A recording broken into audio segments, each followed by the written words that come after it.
Well, let's get into it. So, Adam Dorey, you are the newest addition to the roster of announcers in the country, which is a small group of people. You have recently dove headfirst into announcing. You've done Sick Week, you've done Dragon Drives for the last 5 years? Yeah, since 2020. I've done Rocky Mountain Race Week. That you were on that one. Yes, I was on your inaugural. You were on my inaugural. Announcer sort It didn't of deal. feel like that. Well, I was like, man, this is a seasoned announcer. So backing up a little bit, I did announce in 2009 at a little racetrack, the only racetrack in Wyoming, in Douglas, Wyoming, called Douglas Motorsports Park. Yeah. Did that for a year and didn't do it again until 2020. So I had an 11-year break between my first stint of announcing. Pretty long break. Yeah, no, exactly. And then you add in the Dragon Drive stuff, and it's a whole different thing, man. It's you're on for 8 hours straight, and I'm alone. Yeah. And I didn't really know it was going to be that in depth. And it's live. Right. So it's the people there, but mostly the people at home. No, exactly. We 4,000 or 5,000 people on on live streams and whatnot, and a couple 1,000 maybe at the racetrack if it's a really, really good day. So And you're almost updating those people on the live more than you are anyone else, because the people that are racing, because race weeks aren't notoriously big fan draws. Like, correct. It's on a Tuesday, it's on a Monday. Like, Right. It's not something that a lot of fans can come out to. But the live feeds are always a big part of that. No, it totally is. And people on the live stream are watching day to day. People that are actually spectating at the racetrack might just be watching that one day. So, yeah, it's a lot of informing throughout the week. And also, hey, here's what happened 2 days ago, because maybe you weren't watching and you're here. So, no, it's a crazy deal. Rocky Mountain Race Week, Sick Week. I'm on for King of the Open Road this year as well. Okay. Yeah, Jared's deal. Jared's deal, yep. That's the end of April. What is that, Oklahoma, end of April? Yep, Oklahoma, end of April. So I like to try to plug events as well. Oh, yeah, no, for King sure. of the Open Road is a cool event. I like Jared. It's a super cool event. It's one of the kind of baby Dragon Drives. Get your feet wet type of Dragon Drive. Yeah. Totally. Don't sign up for a Sick Week unless you've you can, but maybe do like a small one. Especially if you've got something wicked. If you got a car that you're not sure is going to be able to make the drive, do one of the little mini ones and make sure you can actually do a mini one and then show up to Sick Week. Especially like a budget-oriented race that's such a big thing now too, is like, it costs a lot of money to go on a Sick Week. People are like, why don't you just do all the Dragon Drives? It's like, well, I mean, yeah, and you got $100,000, right? I've been writing some articles for Sick as well. I've got an English degree. Oh, okay. So I should be a high school teacher. When it was time to go be a teacher, I was like, hey, what? I guess I quit. And my company at the time was like, no, you don't. Like, you're going to stay on here. Whatever you're going to make in 5 years as a teacher, tell us, and we'll give it to you today. That's awesome. So you and Derek are now the writers for Sick the Mag, and Luke probably? Luke helps a bunch as well, and I'm just doing it freelance. So cool. Here and there, I'm shoving them some stuff, sending them an invoice. But yeah, like you mentioned, I'm doing this full time now because I got canned. Got canned from a job, the same job that told me not to quit to be a teacher. I've been there. I was there for 14 years. They on Friday a month ago or so said, we don't need you anymore. I moved to South Dakota. They were supposed to move up with me and start a branch up there. They didn't. They decided they weren't moving. So instead of keeping me on or whatever, they just sent me out. And then that was it. Like, we're going to do this. I feel like to derail a little bit, I feel like we're going to hear a little bit more of that in the near future of people losing their jobs. Just agreed. I think there's going to be some shrinkage of the U.S. economy. Agreed. That may, I think you're just the start, I guess, of that a little bit. No, I think that's true. The economy's kind of doing its thing. Inflation's been doing its thing and whatnot. So it's definitely coming down the pipe for a lot of folks, for sure. And it's scary for racing, of course. It is. And racing's a hobby. It's something you do on the extra. And if you're making the money, then you can do it. But if you're not making any money, then that's got to take a back seat. And it should. I think a lot of people need to kind of understand that. Like, it should take a back seat to family and keeping a roof over your head and feeding your family. Because some racers won't actually see that big picture. I've noticed. Right. They just zoom in on the next race. It it's a hobby that's also such a passion for people. Yeah. That you almost have to. Like you feel like man, I've got to make this race. I know. And it's almost like gambling at the same time because a lot of these races have big purses.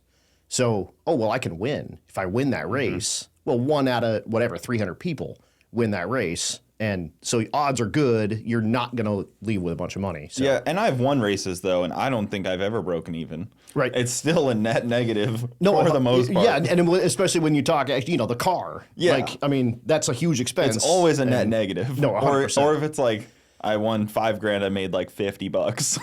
Right. And you're like, woohoo!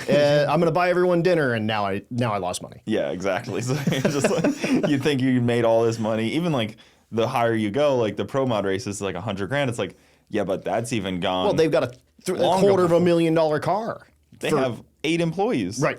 Gone. Yeah, exactly. It's gone before you even see that check. But no, it's been kind of cool to kind of get out and work my resources a little bit, work my contacts, and I immediately accepted 6 summer position for helping with those guys. I typically just do sick week, and thankfully Matt Frost, who runs Rocky Mountain Race Week, is totally cool with me helping with other events and things like that.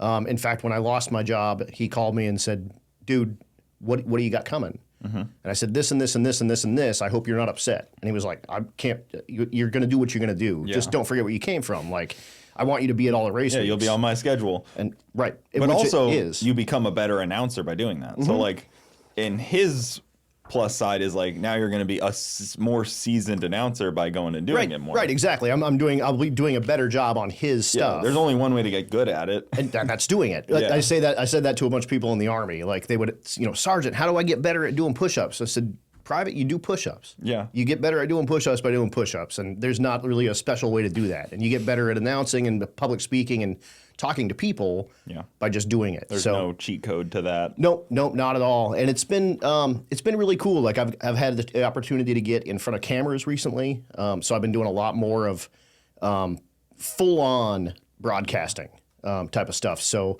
just finished a YouTube video with O'Reilly Auto Parts and Vice Grip Garage.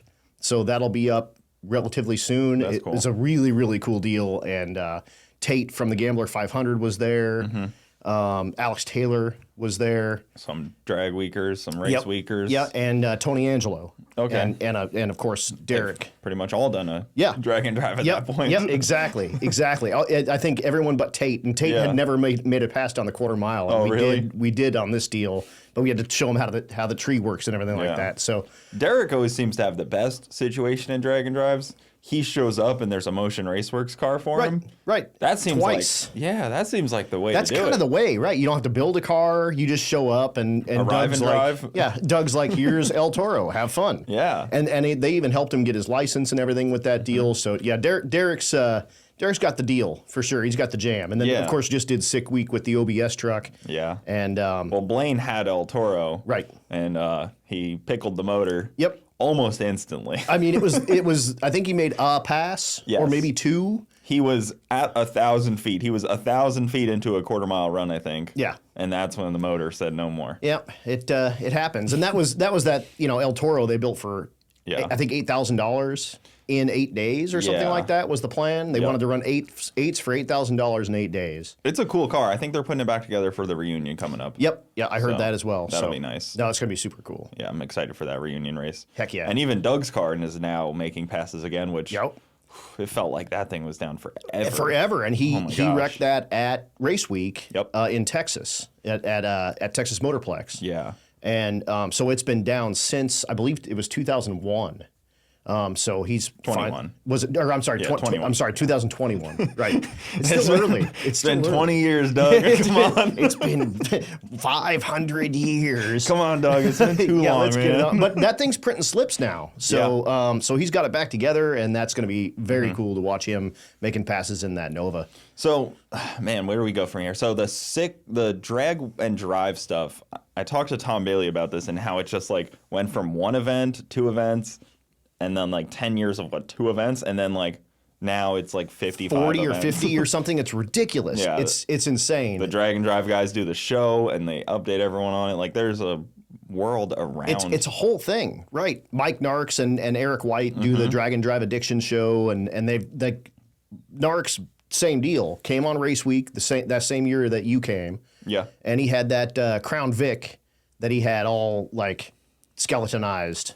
Huh. And that's so funny that all of these people were on that same one for like kind of the first time. Yeah. Yeah. And because it was even obviously me and Garrett's first time doing it. Right. Right. And James's and like. Yeah, the first time that Garrett brought like a crew with him, it was typically like Leroy and Ruby. Yes. And that was kind of it. And like you had a GT500 that he brought. That was great. And it's a good car. Oh yeah, totally. Yeah. Totally. That's the way to do it. Oh yeah, just brand new AC. It's still quick. I would like, you know, when we were in Kansas just going through like the nothingness, I would like go all the way up, come back, get behind them again, kind of hang out, then drive or like go up, do a pull, come back. Like I would just be doing laps. Oh yeah, totally, man. Because they'd be going like 60 and like a road where you can go like 150 and still not be making up any ground, feels like. Exactly. Exactly. And then you've got the nice brand new car that doesn't need any work, and you can drive it fast and you can have fun. But... Or the shutdown of Pueblo when it's like, oh, this is a road course now. Sick. Have you done that? On purpose? On purpose or on... Well, in the GT500. I went down like the whole thing. I took a wrong turn. This is years and years ago. I'm from the Denver area. Pueblo is about 2.5 hours south of Denver. Yeah. We used to go down there to just race here and there. And first time I made a pass there, I ended up on the actual way on the road course. And it was in the day, thankfully, but it was in my Monza. I've got an 80 Monza with a small block, and that thing handles like garbage. So it was an interesting time. I put it in the field because I was like, well, if I'm out here, I may as well. Hoon it a little bit. Might as well try the field a little. Yeah. Put it in the field, did a little farming. See, the GT500 was actually more fun once you got to the road course. Because the pass is like, okay, you make a pass, it does all of its own things. It's kind of like cool. Yeah. But then you get to a road course and you're like, oh, this is what the car's for. This is what it's built for. It can stop, it can turn, it can do all the stuff. Yeah. And on top of that, it's got brutal power. So it was great. I was excited. I was like, I'm going to make more passes to finish on the road course. Right, yeah. Because I was one and done, but I was like, it's fine. Right. Let me make a few more passes. Yeah, may as well. What am I going to do? Go into the town of Pueblo and hang out? Right, exactly. Maybe not, the best if you're into sightseeing. In a bright orange GT500. Bright orange GT500, absolutely. Maybe avoid Pueblo. But no, man, I just, lots of history in Drag and Drive. Lots and lots of Drag and Drive stuff. That's sort of, I did Drag Week in 2014, and you talk about a bunch of people kind of starting in one spot. That was sort of the jam. Like Matt Frost went to that one, and that's actually where Rocky Mountain Race Week got its debut, was on the drive back. They had built the race by the time they made it back, and did Rocky Mountain Race Week the next year, so 15. So on the drive home? On the drive home from Drag Week, Matt Frost Frost just buzzing so much that he was like, I need to do something. We can do this in our backyard. Yeah. Like, we can make this happen, and we've got tracks that we can go to, and let's try it. Yeah. And we started in 15 with 65 or 68 cars. And Drag Week was a sellout, so it was 350 or something like that at the time. Yep. They sell out in seconds. Right. And so I think Matt was a little bummed because he was like, well, they have 350. I could only manage to get 60 or something like that. And for the first couple of years, it was pretty. It was tough. He was in the red the whole time. He never made money. He was racing in his own race, and he was really hoping to win his own race so that he didn't have to pay out the winner. And it's one that actually pays out cash, and like green cash money. Yep. It was $15,000 to win overall back then. Some don't actually pay out cash. Some pay out a jacket. Yes. Most pay out either a jacket or a guitar. Yep. It's just sort of that's the bragging rights. Yep, the bragging rights, and it was sort of, especially Drag Week was built that way. Like, they didn't want to make it a pay event. It was bragging rights. If you can do this, then you got a bad street car. Yeah, it built the camaraderie a lot by doing that. But then the camaraderie carried over even when there's money. Exactly. So it really kind of, Matt proved that the money isn't as important as the community that gets built around it, and people are obviously willing to take the shirt off your back if you're you're laying on the ground and you need like something to lay on. They're like, here's my shirt. Yeah, exactly. And I think that's pretty universal for motorsports. Like, it's one of the only sports where you'll take stuff off of your car to give to someone to beat you. It's, you will help out the guy that you have the next round because you want to race that guy. Yeah, I've been in a few situations where, we beat the guy, our car, or the alternator failed, and the guy that we just beat is in the pits pulling his alternator off. To give to you so you can make the next round. Without even, didn't even ask, oh, how are you going to pay me? This is what the cost is. Just here you go. Like, here's your thing. We'll work it out Not later. even a question. Right. Just, start taking it off. Yep. I need a 15. Yeah, exactly, man. And it's just such a unique experience in the world where competition is so cutthroat in so many places that you want to do everything you can to get an advantage over the next guy. And yes, motorsports does that to a point. But again, the guy that you just beat will take his car apart so that you can go win the event. Yep. Because if you're going to lose, you may as well lose to the dude that wins the whole thing. I mean, that's basically puts you in second, right? Yeah, it also feels almost dirty not helping him. Right. You've got a good if part. I didn't help him, I'm like, well, my car's just sitting here now. Yeah.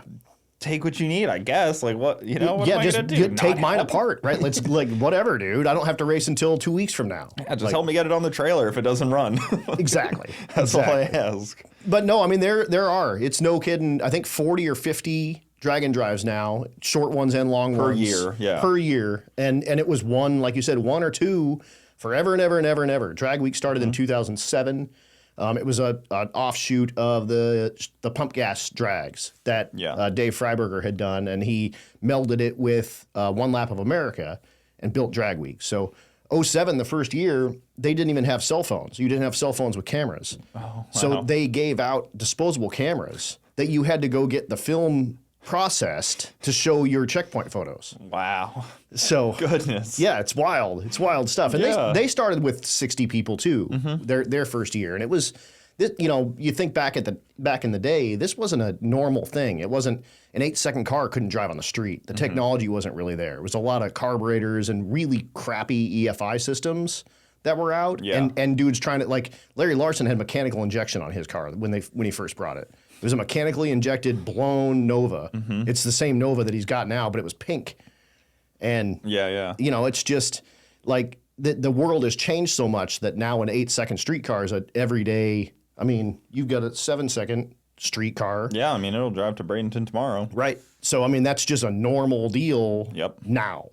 But back then, it was unheard of. It's pretty easy, honestly. I hate to say it, but an 8-second car, I can give you 12 different formulas that'll get you there in multiple different chassis. And multiple different engine combinations. Yeah. And it really, it's not that much money. I mean, any of those combos that you could put together for probably less than 10 grand and go 850 or better in a car that you could still drive on the street. For sure. I know so many drag and drive guys that have very, very simple setups and go 850s. And 850s is on a drag and drive, I think that's sweet spot. Right. Anything faster, you need way more safety than most people want to do. Or even if you have most of the safety, going through tech to get to that next level of speed is kind of just a pain. So it's just put me in the 850.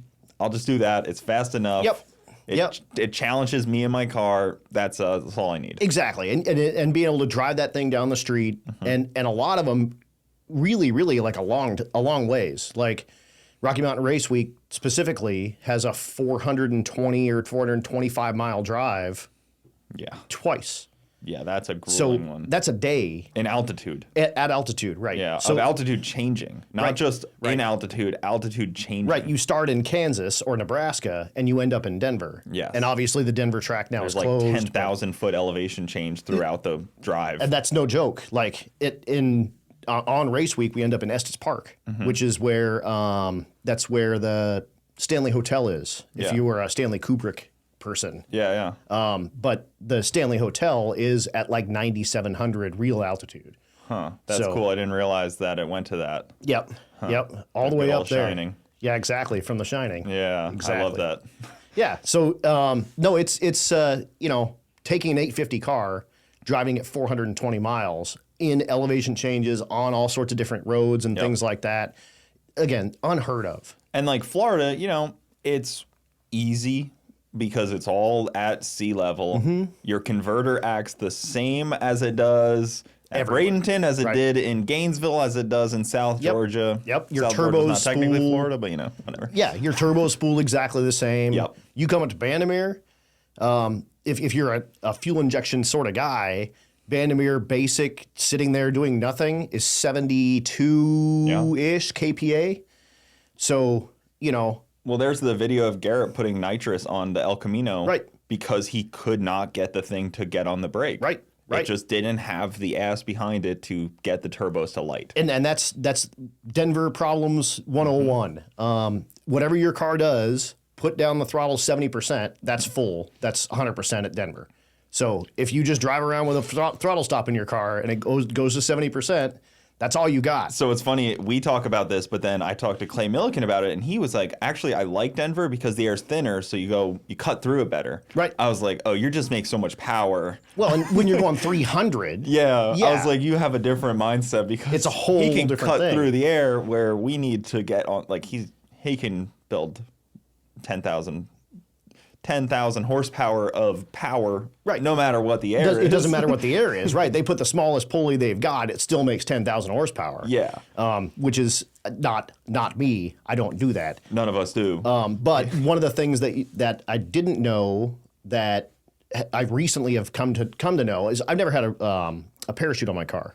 I am a paratrooper, so I have parachuted, but I hadn't thought about your parachutes don't work as well at Denver either because there's not as much air. So like Rich Guido mentioned on race week, like they go from Denver and he pulls his chute and he's like, is it out?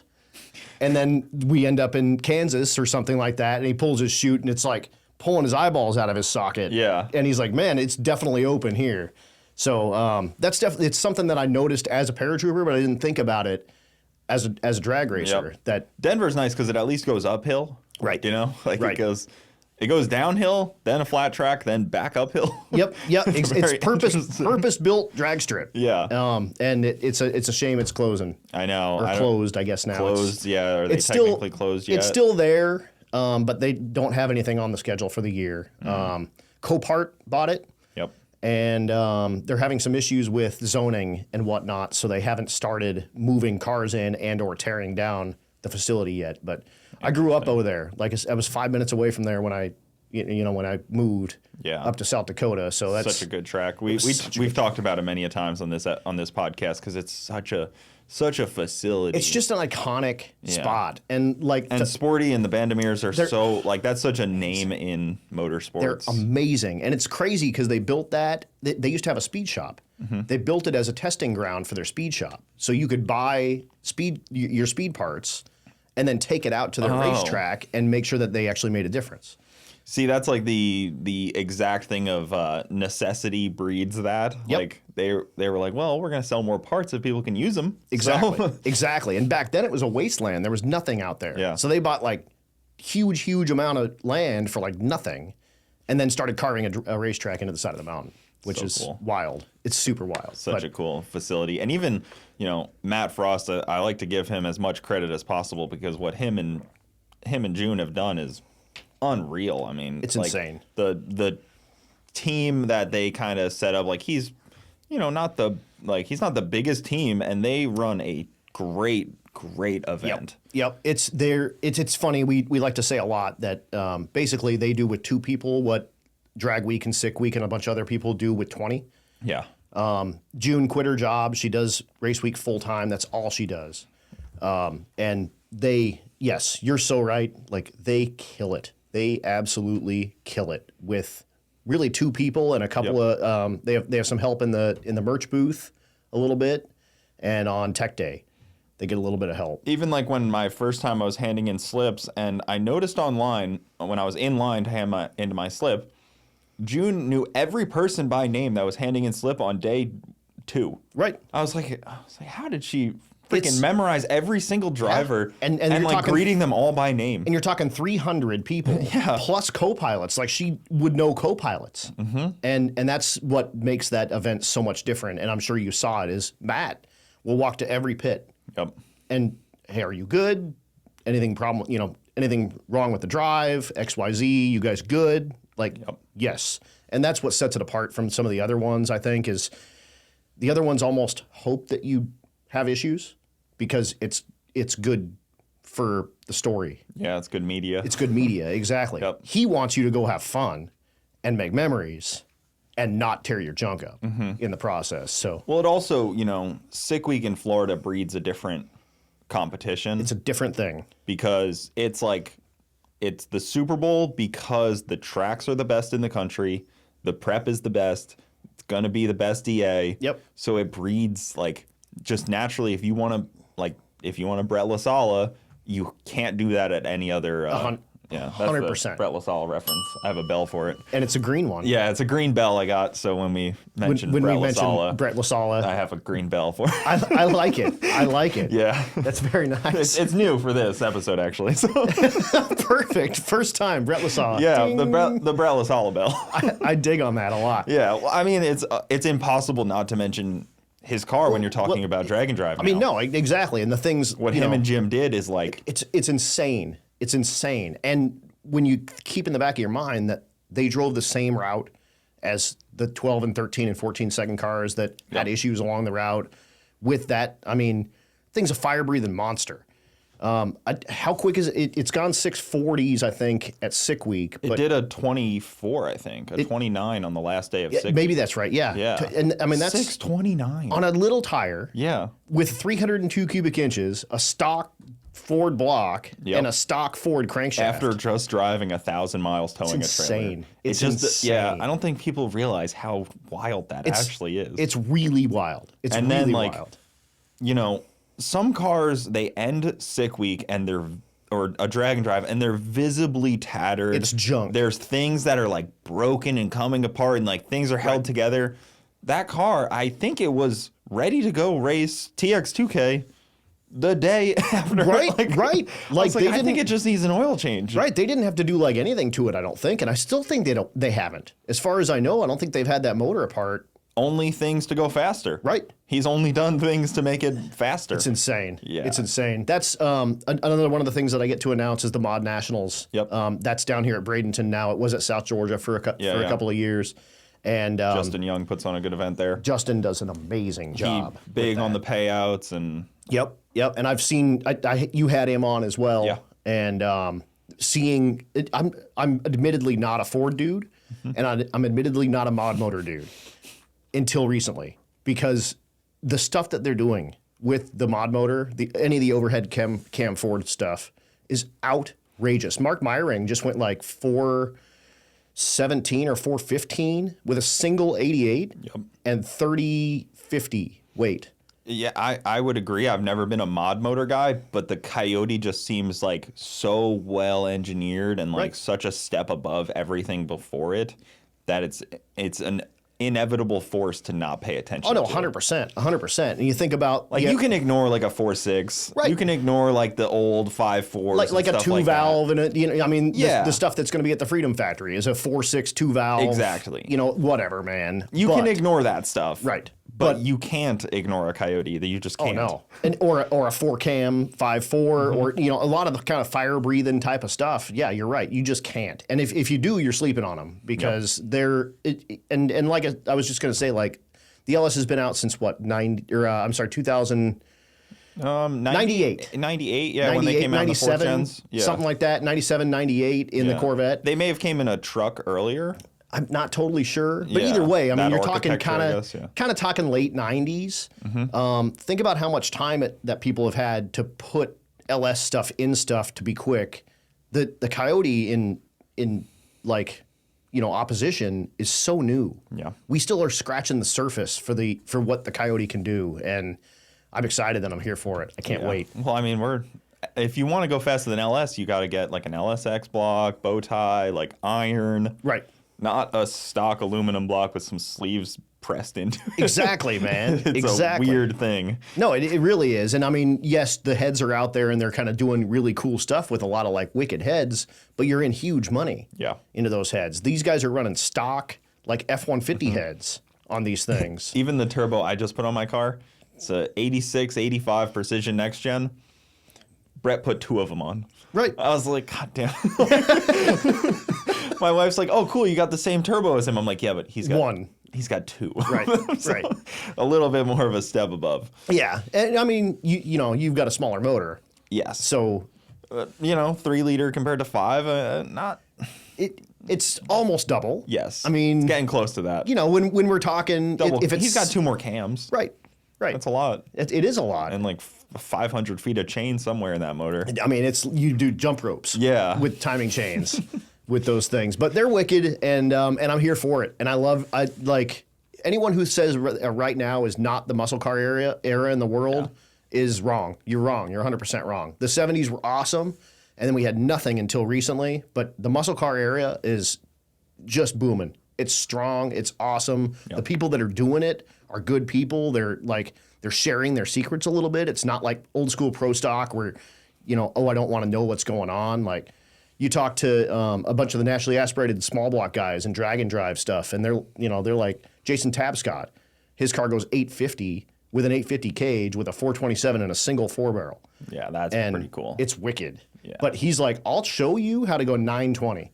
It's up to you to pick up the other 7. Mm-hmm. But 920 NA small block single 4-barrel, like he'll write you how to do it. Mm-hmm. That's pretty wicked. Like that's cool stuff. And even like most people in that same car wouldn't be able to do it. Exactly. Like there's that special factor of the guy that knows what he's doing. Yep. You can give the 12 people the same car, and only one of them might get those results. The one dude has that same car at the end of the day. A Mm-hmm. bunch of them are blowing it up and doing stupid crap or just can't get it to run the way it needs to run. And yes, there's a lot to it for the person to be able to do That's why you can lead somebody to water, but you can't get them to drink. Cannot force them to drink. Yeah, exactly. It's the cool part of it. So how do you balance now? You've basically lost the role of being able to drag and drive yourself to take on the role of helping people's drag and drive experience be better. It's been tough. It's been really tough because I love drag and drive. I've got a Malibu. I'm a stick shift dude, so I've got a '79 Malibu with a stick in it, naturally aspirated currently.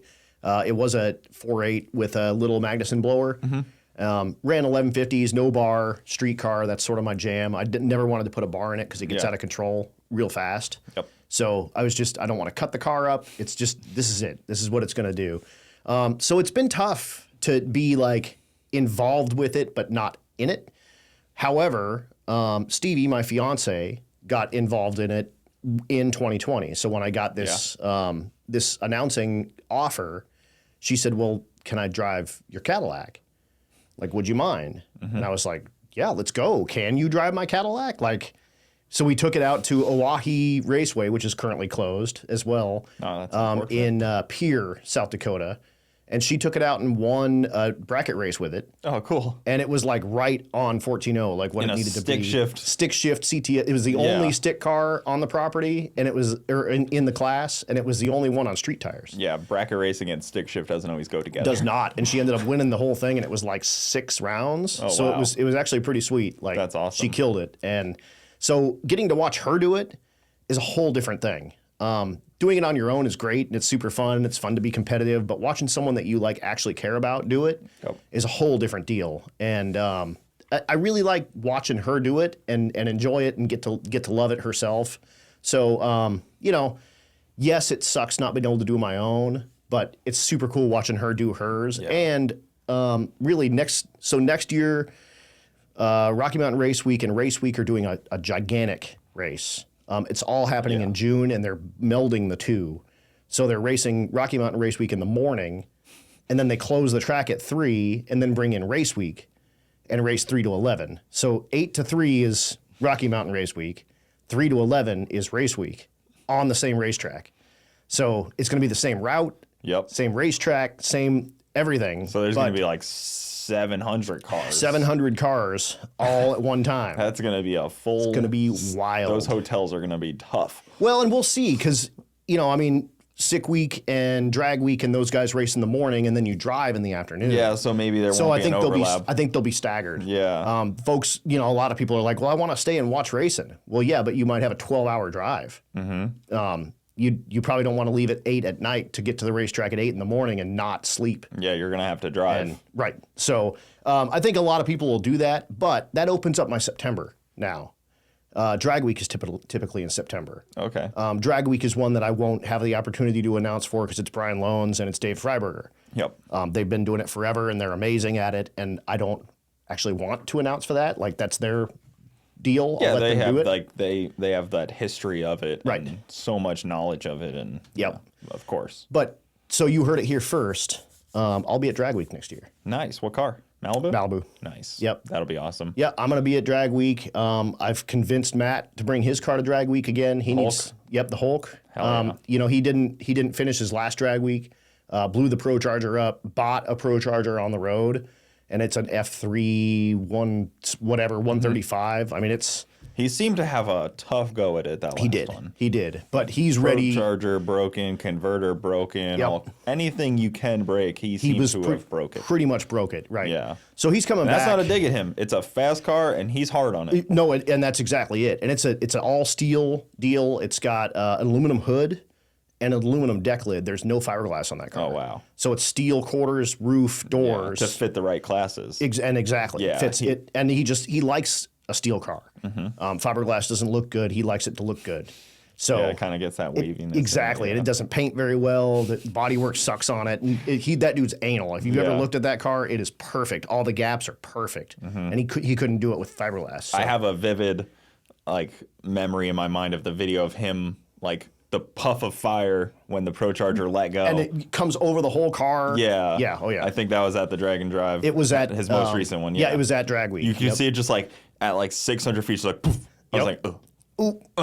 Oh, yep. I think he found out that it was spinning the tires and over revved the motor and then over revved the blower and blew the blower up. Interesting. So, but yeah, he's making his comeback, and Chad Reynolds is coming back to Drag Week from Bang Shift. Okay. So we're going to kind of have like our little threesome of the guys that typically can't do dragon drives now because we're working them. Is he driving anything fast? I think that he said he's going to try to bring his 56, his rusty one, and he brought that on the very first Drag Week while he was dating Daphne. I can't imagine him wanting to drive very fast because he'd have to change his flip-flops. He'd have to put on race shoes. That's true. Yeah, and he can't. It's not going to happen. Can't get Chad out of flip-flops. No. Flip-flops and shorts is pretty much Chad Reynolds. Yeah, exactly. I talk to Cole all the time. Oh, yeah. So no, it's going to be cool. So I will be at Drag Week next year, come hell or high water. And if I don't get an entry, I'll be one of the guys showing up there ready to go.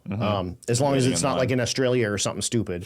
But yeah, they kind of have that permanent route now. They used to bounce around, but I think now they've kind of stuck. And I think East Middle Coast area. Yep. And that's a lot of the issue with Drag and Drive is figuring out four tracks that are within driving distance of each other that can handle cars that we bring. And a lot of the Midwest has that. We had that with Bandimere and Denver with our sort of basic route that you did in 2020. Unfortunately, it just hasn't.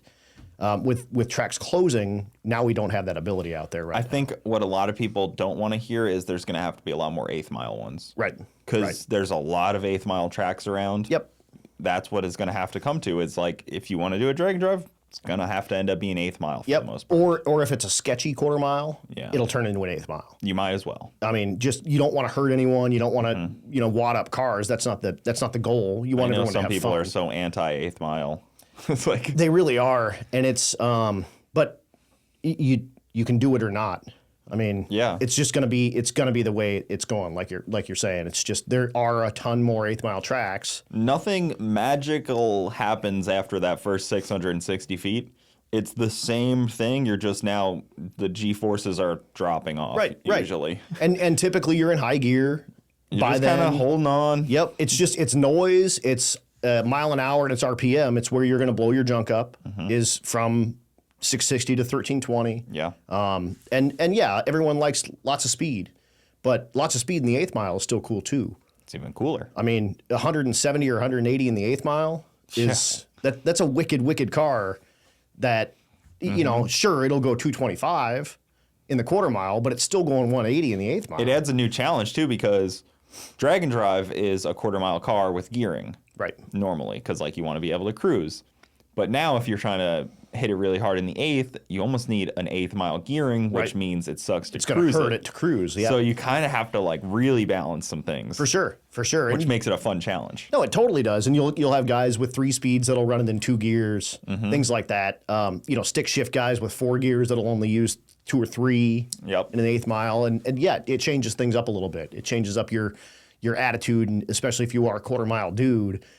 All of a sudden, your car's not set up for it. So we'll see. We'll see what happens. But with all the tracks closing, I think it's inevitable that it'll be eighth mile stuff. And like you said, either an eighth mile. There's plenty of eighth miles around. Or sketchy or quarter mile tracks that you could run an eighth mile at and still feel okay with. And those makes a lot of sense. Those are fun for drag and drives, honestly. Like, we go to Gainesville and it feels like meh. Because it's like this big facility. But then you go to like Bradenton or like South Georgia, and you're like, this is like it has soul. A family feel now. Yeah, it has soul. And a lot of those little tracks are in little bitty towns. Yep. And like, man, the whole town shuts down. And you want to feel like a rock star, even with like a 12-second car. Yep. The whole town is sitting there watching you drag race while you drove through their town, and you put money into their laundromats and their hotels and things like that. And those people appreciate that so much more than the gigantic.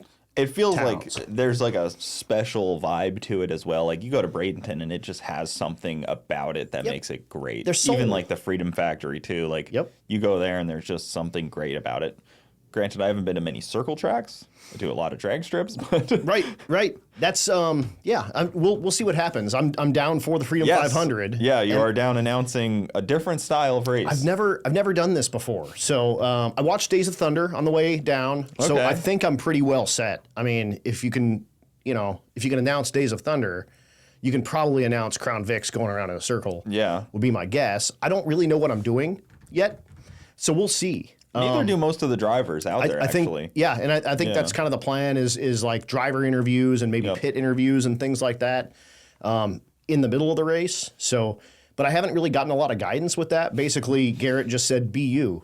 And I was like, I can be me. Yeah, sure. I'm good at that. Like, let's go. That'll be fun because there's such a diverse group of drivers out there. It's so weird. Yep. It's like MMA fighters and like YouTubers and the MMA guys, a Green Beret. Yeah. And so like I was in the special operations kind of community, so he and I can sniff butts a little bit and kind of have fun with that. But yeah, I mean, it's such a wide array of people. I mean, X Games people like Travis Pastrana is like a hero of mine. Like I watched Krusty Demons of Dirt 3 with him in it as like a little kid. He was like, I don't know, 6 or something like that with a 50, and he was doing doubles.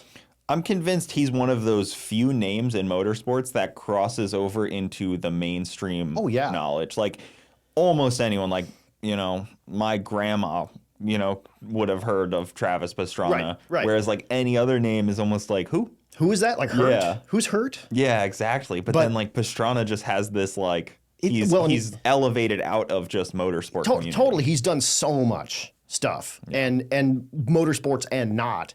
That his name is out there, and everyone knows a 199, man. So, like, I'm looking forward to that. Like, I don't really get starstruck very much, but, like, I might get starstruck with him a little bit. That's fair. Just because, why not? Have you thought about paratrooping in with Heavy D's helicopter? Hell yes, I have. There's a chance that there's a world where that could happen. There is a world where that could happen. It's actually pretty funny. Jake Shoemake from Jake's Performance is a Ranger, Army Ranger. So he's also a paratrooper. So anytime that Heavy D has his Black Hawk out, I tag him in it. And I'm like, when do we get to jump out of it? Like, because we're in. Like, and he still jumps. And he's like in his 50s and stuff. And he does like reenactment type jumps and all sorts of cool stuff like that. I do not. My back and knees are junk. That would be cool to see some kind of like flyover reenactment though. Oh, yeah. Where like... Yep. Like they landed and like, did the routine of like loading the chute back up and like, like you're going into attack mode almost. For sure. Yep. And I have done that. I've jumped a ton of Blackhawks. So I'm in. Like I'm ready. I can't wait. I was watching him do flyovers yesterday. We were watching some practice and like watching him just like swoop over and like bank that thing. I'm like, I'm just like looking at it and just like thinking like money. Just anytime you do a maneuver, you just must be like, there's $1,000. Yep. Yeah. Exactly. And Not the taxpayers paying for that one. No, exactly, man. And helicopters are wild because, you know, like a airplane is flying and it's got wings and they're just out there. Well, helicopters' wings are flying above you. I mean, that's what it is. There's wings flying above you. And he flew it from Utah. Yeah. Yeah, like, dude. That's like airplane stuff. It's wild. Helicopters don't fly from thousands of miles away. Well, apparently they do. Normally they don't. Normally they don't. No. And I mean, I got a ton of hours riding in those things in wartime and stuff. And I love that airframe, man. That thing is sweet. It can haul a ton of stuff. It can haul a bunch of people. It's quick. It's gangster. Yeah, I don't know if I don't see them replacing that with a better airplane. I don't know if the U.S. could afford to re-engineer a new helicopter for that world. Yeah, it does its job so well. It does its job so well. And even like the SEAL Team 6 ones, like the ones that they used were just modified ones. Right. They just put more cloaking on them. No, more, exactly. Anti-radar. Yeah, exactly. That was it. Yeah, and they give them a different designation. They call them an MH or sometimes like an SH for a special operations one, but it's the same exact helicopter. It was funny too because yesterday we're watching like Heavy D's and his is like dark black, like freshly painted, like nice looking. Right. And then all of a sudden we see like another one in the distance and we're like, oh, there he is again, but I thought he just landed. It's another military Black Hawk flying around. Yep. Watching I don't know if they were like, dude, what's going on over here? I'm sure that's exactly what they were doing. Looking at the radar like, why is there another Sikorsky UH-60? Yeah. But it's who owns that? And then the only privately owned one, I guess, in the U.S. In the U.S., I believe. That's like gangster stuff. Yeah. I mean, good for him. Yeah, so that's pretty cool. If he's in, I'm in. Like, let's find some shoots, and I'll call up Jake. And I mean, could you imagine starting the show, jumping out of that, and then grabbing a microphone and paratrooping in? Yeah. Oh yeah, and then going to town. So that would be awesome. I can't wait. Let's go. Where were you stationed and flying those? So I was based out of 19th Group, which is based out of the Colorado area. Okay. I deployed with 1st Group out of Fort Lewis, Washington, and 5th Group out of Kentucky. Fort Campbell, Kentucky. So I did tons and tons of training all over with them, and you would typically jump.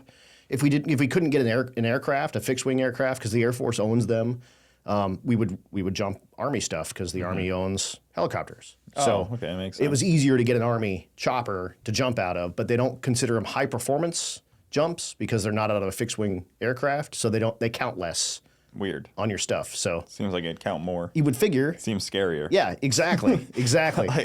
But it's such a cool airframe because you can jump out of it, you can fast rope out of it, it can take you wherever you need to go. It was like our taxi service in Iraq. They had Black Hawks that would just fly like a loop and gunners in the doors, and if you needed to get somewhere, you were on a Black Hawk and you were flying wherever you were flying to. Yeah. And yeah, they're awesome. I guess, if you're going to be in war, being in the air might be a little, especially in Iraq. I'd rather be in the air than cruising in a Humvee. For sure. Seems like those guys were more likely to get shrapnel. Every time that we got hurt, we were driving. Yeah. And, at the time, obviously, Saddam was gone. They didn't have an Air Force. So, yeah, in the air was... You're pretty safe. A pretty safe place to be. Yeah. They would take pot shots at you in the air from the ground. But RPGs aren't exactly accurate. They're not accurate. They would even shoot, small arms. They'd be shooting AKs at you. Oh yeah, that's. And then it was pretty good because then the door gunners are like, "Okay, get some." Yeah, I got you. That's a bold move. I've seen the videos of them, and they're just like.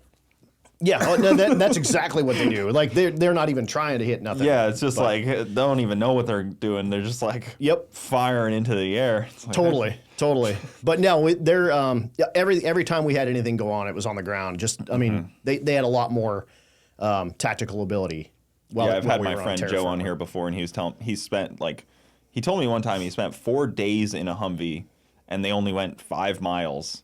I believe it. And he was just like, it was just 4 days of sitting in this Humvee for 5 miles of forward movement. That's the military right there, baby. Like that's the military. It's wild. Those big convoys, you were only as fast as the slowest vehicle, and they're all built by the lowest bidder, and they're all maintained by 18-year-olds. And it's scary because the underbelly has almost no protection.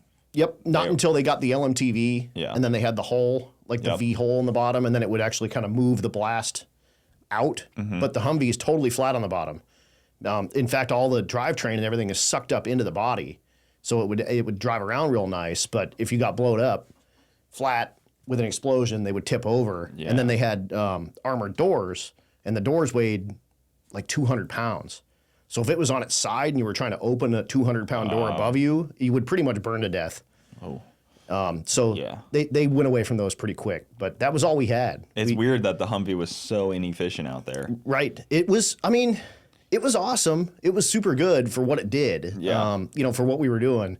But it just, once they figured out they could explode a bomb directly underneath it, it was over. Like the gig was up at that point. But they were great in Vietnam, and then so they didn't have them in Vietnam. They had Jeeps in Vietnam. They were great in what was the first Gulf War. Yeah, that's what they were amazing, and they were actually really, like I said, when we were there, like they were great. Like they're really good in open areas. They're so big that like in a wooded area you'd be tough to get drive the thing around. I guess that's why the Jeeps, small. But it's huge. It's wide open. They have lockers front and rear, so you could get around like pretty well. They just weren't fast, and they were really unreliable. They had a 6.5 diesel by the time we got them, and they were turbo, and they had a 4L80 in them. So the overdrive was nice because it would go 70. Yeah, the newer ones that people get for the road are so much better than they're the old 6.2 naturally aspirated with the turbo 400, which is what I kind of started in. The old M998 was the worst vehicle, like for anything. It wouldn't drive down the road very well. Yep. It wouldn't do I've gotten to talk to a couple people that were like maintenance on them, and they're like, it was just constant. Oh, they're junk. They're just constantly doing transmissions on them. They're just junk. They're terrible. So the newer ones are better. Yeah. And like I said, they would do 70, but the old ones were like 55 and 70 with armor. You were all right. Like you doing pretty good on, and you wouldn't want to go much faster on those roads anyway. They weren't really nice. They were bombed out, crappy roads in a lot of spots. So you wouldn't want to go. The speed would be nice though. Just speed is security, baby. Yeah. Speed is security. Just in case. It's harder to hit a moving target. I know they got a flyover scheduled. I'm curious what it's going to be. I don't know. I'm so in the dark with so much of what's happening at this race. It was basically just show up and do you. And like I don't even know like I think they're parking now. They're starting parking at like noon. I'm supposed to be there at 2, so I don't even know how I like bypass parking. Yeah. We're just gonna figure it out. Yeah, you just you've been to the Freedom Factory though? Yeah, I've been there. Okay, so that's a good step. Yeah, I'll be all right. And but a lot of people don't know me. I'm not a famous dude too. So like I'll just be like, hi, I need to be up there. And they're like, get in line with the rest of the the rest of the stragglers and whatnot. So yeah, I guess security is a little more secure at this one because the concert stuff makes it like a different level of venue. Right. Whereas like not having performers and concerts makes it kind of just like a drag strip. It's a regular race, right? Yeah. Yep. Makes it different. So we'll see how it goes. But dude, 2 concerts? Like this is going to be super cool. And 2 sold out days. 2 sold out days. Sold out crowds and racing is the best thing to hear in the world. Oh my God. I mean, 2 days in a row. Yes. And now he's got his live stream, of course, Freedom Plus, and that's who hired me. Is I'm working for Freedom Plus. But he's got all those people on the live stream and on the pay-per-view doing that deal too. So and he's taking over sick week stuff with that. I say sick week, but it's what would you call his organization? Is it just sick? It's sick just the sick. Mag? Yeah, it's kind of because calling it sick week is in Florida, but then there's sick summer, there's sick 66. Yep, there was death week. Yeah, so it's a burnout contest now. Totally. I can't keep up with actually the amount of events. They're doing a ton of stuff. Tom is all in on it. He is on it 100%. And as Doug Cook said, he was like, yeah, Tom Bailey pushed all the chips in and said all in. Right. We're going to make this work or we're going to go bankrupt doing it. And he wrapped 50 vehicles with sick everything. Yep. And he brought in all the best crew. It's all drag week crew. It's a ton of really good sponsors and stuff, but it falls under his umbrella of sick machining. Okay, sick machining. Sick machining is where it started, but he's got the pizza joint. Yep. He's got all of his stuff that they're doing with chassis shop stuff. Like they've got Jason Sachs' car in Michigan, the Cowboy Up Nova. Yeah. And they're rebuilding that whole thing right now. Oh, okay. They're putting an SMX in it. So he had an SML in it Yep. last time. So I think he's moving the SML to another car, which is the LS based, and going to the SMX, which is the 481. Yeah, the big dog. Yep. The all billet baller stuff. Baller, yeah, gangster Steve Morris stuff. that's So, yeah, man. So, out of my price range type of stuff right there. right. But no, he's for sure, like you said. I think that's a perfect analogy. He put all of his chips in and said, we're gonna sink or swim, and it went really well. Like Even the first year, like there was this like kind of rumbling of like, how many years has this been going on? Like people had that like thought of like what year, what number is this one? Like 10? It's like this is the first one. Yep. It ran smoothly. It totally ran smoothly, and it's keeps getting better. It's just like you were saying. Like He raced his own event. he's raced his own event every time he's been to it. In fact, that's not heard of for most promoters. this last year is the first year he's ever finished. Yeah. So it's I know, and he didn't do it in 6 seconds. and he did it in the Durango. Yeah, which is a weird build It's a super weird in build. itself. It's a super weird build, but the guys Chassis Durango with a Hellcat motor still. it's got a Hellcat motor, but it's wicked. It's got a lot of work done. In fact, the company that did that is offering installed version of that same motor in your Trackhawk for $25K. Oh, cool. So you bring them your Trackhawk, they will $25K, boink, and again, his is a chassis car. Yes. But he went in the 7s. Yeah, it's a big tire, full chassis. Yep. Yep. Dual parachutes. That thing's wild, and it's a real Hellcat Durango. There's only like 1,500 of them made, and he just let's just chop the whole bottom out. Yeah, we don't need any of that. Whatever, man. I mean, he's not wrong. You don't need any of that. Clearly. I mean, here he is making it happen. All that chassis just slows you down. That's right. Just put a bunch of tubes in there. That's right. But no, it's been cool watching him do his thing, and obviously the magazine was kind of where he started. Yep. You know, I'm gonna give everyone a voice and. Really put his money where his mouth is with that. Which was interesting in itself because I will be honest, I'm one of the guys that was like, man, a magazine in 2022? Yep. I was like, man, that's an interesting move. Okay, when everyone else is getting out of magazines, and he's like, I think 12 closed this year. Right. And he's like, not only am I doing a magazine, but I'm going to do full color, page to page. Making it a book was a good move. Totally. And being quarterly and then being 2. So it's got, you turn it around, it's got a different, different event or different thing going on the other side. So, and doing it quarterly.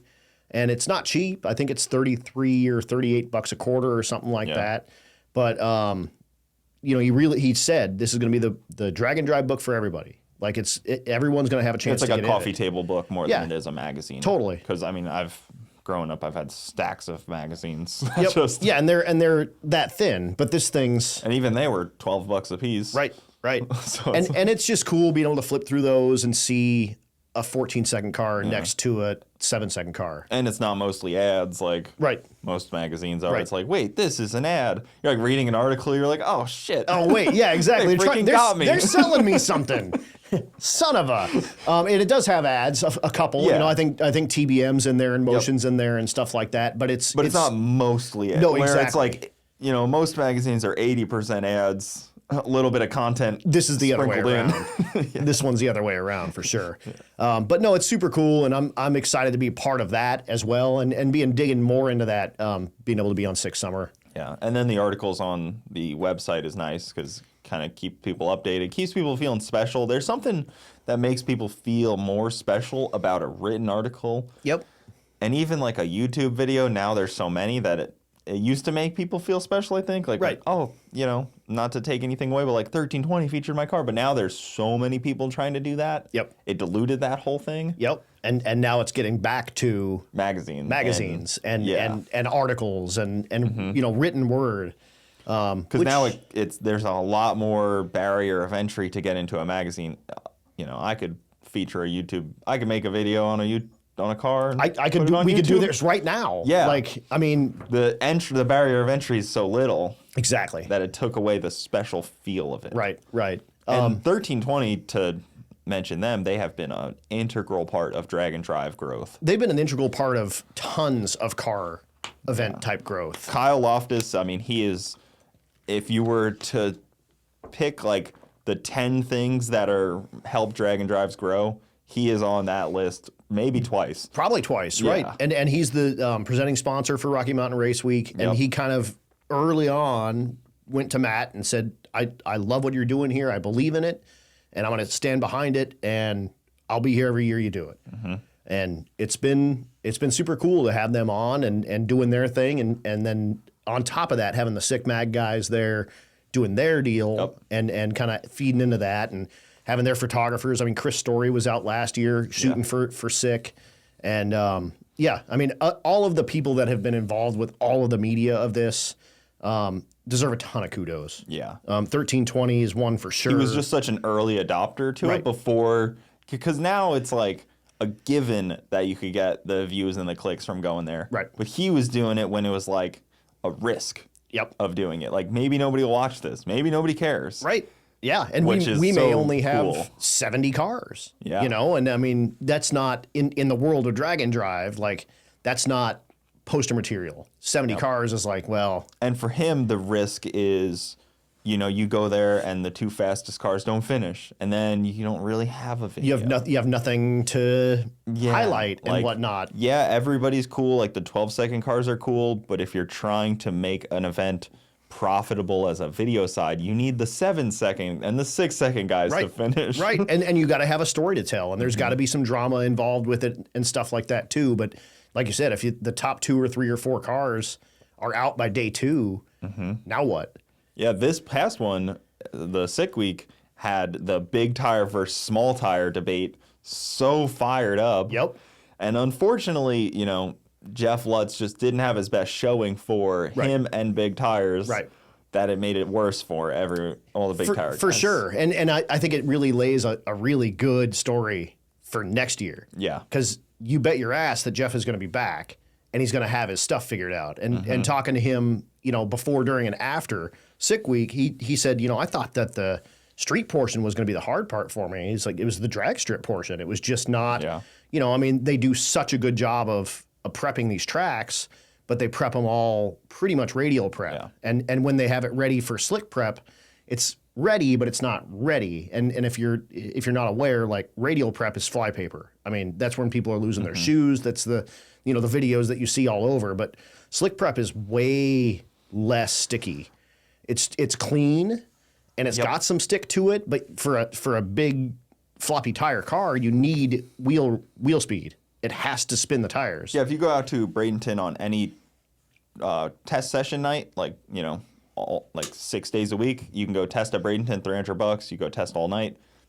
Left lane is radial, right lane is slick tire prep. Right. It's just the known thing. And that's just what you do. Yeah. And you almost need something like that on a drag and drive, but there's not quite enough slick tires to justify their own dedicated lane. Exactly. But the quick cars are typically slick cars. So, you know, the pro mods are going to be running. My thought was, let's go put that thing on a 315. He should. Or, I mean, a 275, yes, but I think a 315 would... It'd suit that car better. Yeah. It'd fit it better. It'd be real freaking cool. It would be real freaking cool. So we'll see if that happens. I know, like, Tom has been kicking that around on 2.0, on Sick 2.0. Like, when do I put a radial on this thing? He's got all the bars and everything. He could do whatever he he make the adjustments. Yep. Take those dang wheelie bars off and toss them in the trash and the dumpster out back. The sissy sticks, baby. Yeah, and, you know? Yeah, and let's get weird on radials, but... Get like a 0.8 60 foot, a 0.9 60 foot, something real serious. Right. It'd be cool. It would be super cool. That would be my hope, to see those cars, at least for the southern event. You know, maybe put the big tires back on it for Michigan and those tracks. Yeah, exactly. Where you can justify that. But if you know you're going to have flypaper, just stick radials on it. And especially because you could guarantee to set the world on fire. Oh, dude. Oh, my God. Like, it's just guaranteed that a radial tire is going to be faster than a big tire. I know that's a debate, It's just It's it's not just really up for debate. Right, no, Stevie Fast kind of proved it. yeah, it'll happen. And if you've got enough adjustment and you've got enough shock and you can make the thing work, because a slick tire is a lot more forgiving.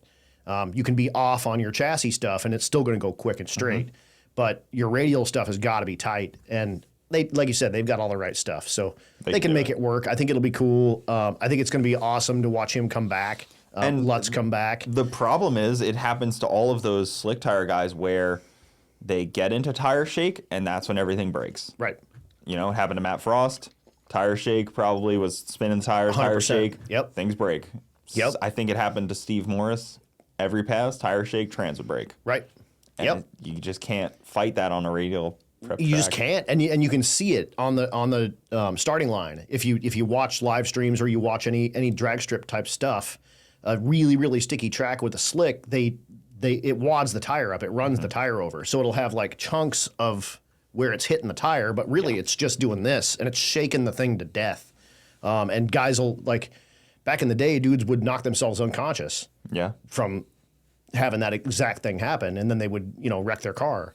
So hopefully that doesn't happen, but I really hope they come back with some stuff. There's been a few pretty bad wrecks. What's the blue Corvette? I'm losing. I can't think of his Schroeder. name. Yeah, Schroeder had one of the worst on a drag and drive I've seen. And that thing was through the traps too, so it was as fast as it was going to be. Like level with the scoreboard at one point. Yep. Like, and landed on the roof, and it was that was bad. That was one of the scarier ones I've witnessed. There's a few. The guy with the javelin, and his name is.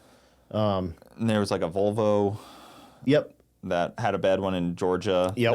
There's been a few. It's normally pretty small. Yep. It's not a normal.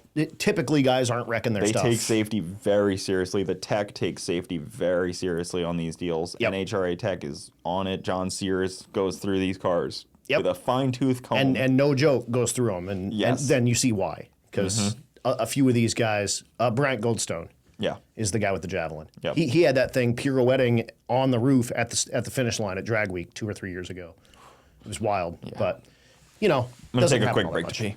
I really enjoy the 1 second rule that was added as well.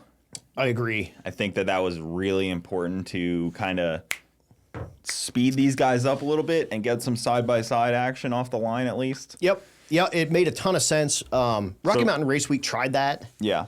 And with the higher altitudes, with the turbo cars, we just couldn't do it. A lot of them didn't even have bump buttons. Nope. They didn't even...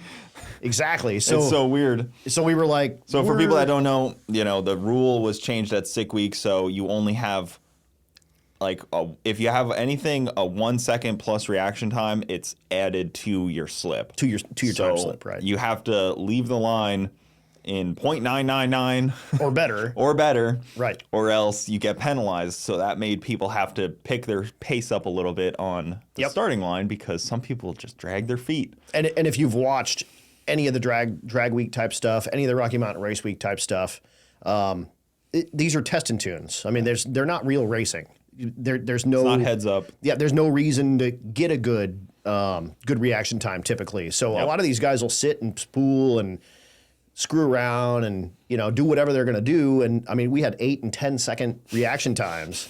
And that slows the day down so much. A ton, because you plan on it doesn't really matter how fast cars are. It's 1 minute per pair. Burnout, stage, drive, turn off the end of the track is 1 minute if it's a 8-second car or a 16-second car or a 25-second car. Because the longer part is not the racing. It's the staging, it's the burnout, it's pulling off the top end of the racetrack. So it's a minute per pair, no matter what. Well, now all of a sudden, if you've got guys taking an additional 15 or 20 or 30 seconds, well, now your pair is 2 minutes. Well, the first guy's gone, he's done, but you can't pull another guy in and race the guy that's sitting there spooling. Yep. Like that's not how that works. So a 2 minute pair, all of a sudden, you have half the time to make your passes. So it made a ton of sense. It really brought a lot of side-by-side racing in together. He also switched to A, B, and C groups of speeds. So that helps with track prep. That helps put quick cars next to quick cars. So it's good watching. Yeah, it helps for the viewer a lot because, the D cars, I've been D cars. I understand. I'm a event filler. I get it. Right. A lot of people, they refuse to understand that. It's okay to admit what we are in this world. Right. You know, because even me, I am well enough aware that I want to watch the A group and the B group. I get it. Yep. And if you're a D car, you can do that. Yeah. Like you can park your stuff and you can go get in the stands and you can get yourself a hot dog and you can watch fast cars. Exactly. It's And great. It's super cool. There's nothing wrong with that. Yeah. But every one of the events needs filler. It doesn't just happen. Yeah. You can't make an event happen, especially a drag and drive event happen with 30 fast cars. And I've learned for myself, I don't, like, I think, you know, I went like a 980 was one of my averages on a, I can't even remember, with the Mustang. The Mustang, yep. But I don't think I would have more fun in a 750 car. I don't think my fun would get exponentially more. Right. I think peak is like the maximum amount of fun you can have is just doing it in like an under 11-second car. Yep. And that's about as fun as I need it to get. I don't think any faster will actually amplify my joy. And you'll probably work harder. And Yeah. it may be worth more to you at the end if you earned it. You know what I mean? Yep. But I'm with you. Like I think the guys having, you know, with a 14 or 13 or 12-second car is having at least as much fun as a guy with a 8 or 7 or 6-second car. I've seen them work even harder though. Oh yeah, that's true. You see the 16-second guy doing like 2 trans swaps on the week, and you're like, what the heck And are you doing? he just brought some junk, unfortunately, and then when he fixed it with other junk, it broke again. Or like broke the oil pan or something, and you're like, oh man, like that car's kind of too slow to be doing that. Yeah, exactly. Like that dude with that wagon that did the wicked wheelie and brought it down on the oil pan. I mean, Yeah, we were talking and like great group of guys and stuff, but like there's a level of how much you are comfortable braking with how fast you go. Right. And you're like, oh man, I think it's too slow to be braking that much stuff. yeah, exactly. But no, it's I say a lot. It's the most fun you can have with your pants on. Yeah. It doesn't matter what you're in, and a lot of what the live stream people have seen is always the drag strip stuff. And this last year with Freedom Plus doing the Sick Week deal, they brought out a ton of people with roving cameras and all sorts of stuff. So we did a lot from the roads, we did a lot from the checkpoints. And if you've never done one of these, that's where the soul of this stuff lives. Like the racetrack is fun, but driving down the street and eating boiled peanuts with idiots and doing trailer burnouts in Mexico with other idiots. I don't think there's any other live sporting experience where it's 8 days of watching.